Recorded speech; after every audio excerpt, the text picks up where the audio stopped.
Здравейте! Днес ще приготвим чизкейк с мед. В този смисъл нашето предаване си има спонсор и това е Тати, защото той произвежда меда в къщи. Рецептата, която ще ви покажем, се изпълнява за много кратко време. Добре дошли на нашия канал. Ние сме без рукола.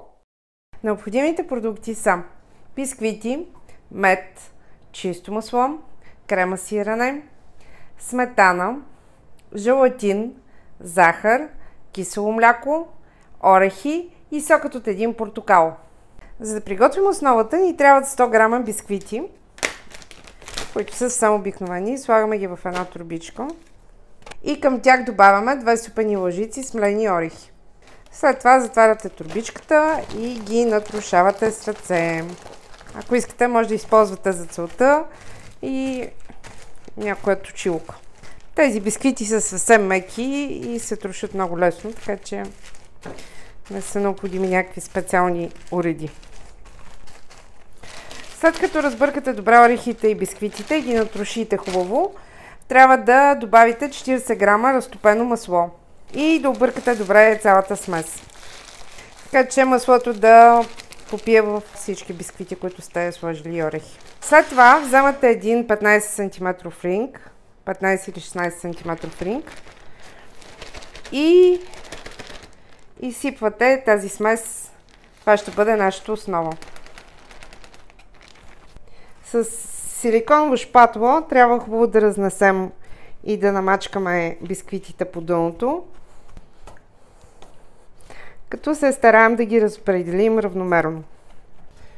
Така, сега ги слагаме в хладилник за около 30 минути, за да стегне добре основата. Междувременно ще направим крема. Слагаме 200 грама крема сирене в една купа и го размачкаме добре с шпатула. Към крема сиренето трябва да добавим 50 грама кисело мляко, 60 мл мед и продължаваме да разбиваме, докато не стане еднородна смес. Когато приготвите тази смес, трябва да сложите да се накисне желатин. Едно пакетче от 10 грама желатин се слага в чаша и към него добавяме 25-30 мл студена вода. Разбърквате и оставате желатина да набъбне за приблизително 10 на минути. За сметаната ще използвам високомаслена течна сметана. Това са 200 мл. Тъй като аз използвам неподсладена сметана, към нея ще добавя 45 грама захар. И след това трябва да я разбием.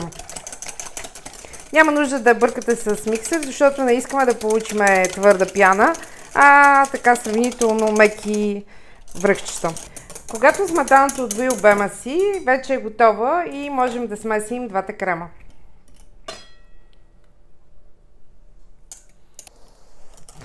Разбъркваме добре. Сега да разтворим желатина. Той междувременно е набъбнал. Слагаме го в една дълбока чиния, в която наливаме вряла вода. Когато желатинът се разтвори, трябва да го дръпнем на страна, за да изстине малко и след това ще го добавим в сместа.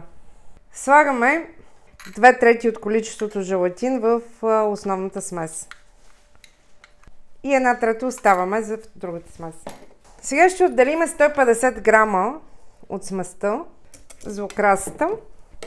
Тук трябва да сте малко по-точни, защото допълнително ще сложим желатин.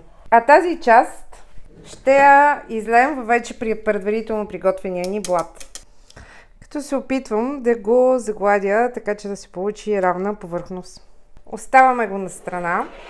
А в тази смес, която стана, ще добавим една супена лъжица захар, 50 мл портокалов сок и останалия желатин. А ако ви се стори, че цветът е много светъл, можете да добавите малко хранителна боя. Аз смятам да го ставя така, защото отгоре ще го красиме с мед и мисля, че ще стане достатъчно красиво. Затова просто го слагам върху вече предварително сложената основа с сирене. И накрая вземете хартия найлон за опаковане на бутилки от тази пукащата. Изрежете в размер, който да е горе-долу колкото вашият кейк и внимателно натиснете по горният слой. Сега отива в хладилника за 3 часа. След като е преседял 3 часа в хладилника, го извадих за около 50-60 минути, за да отпусне леко. И сега първо трябва да махнем тази пленка, която е отгоре и която е образувала нашата кора. И да го извадим от съда, в който сме го правили. Сега трябва само да го залееме с мед допълнително отгоре. И сега ще отрежем едно парче.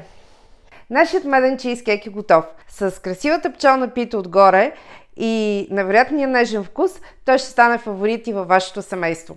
Надяваме се тази рецепта наистина да ви хареса и да я приготвите. Ако това е така, не забравяйте да се абонирате за нашия канал, да сложите палец горе. Благодарим ви, че бяхте с нас. Ние сме Безрукола.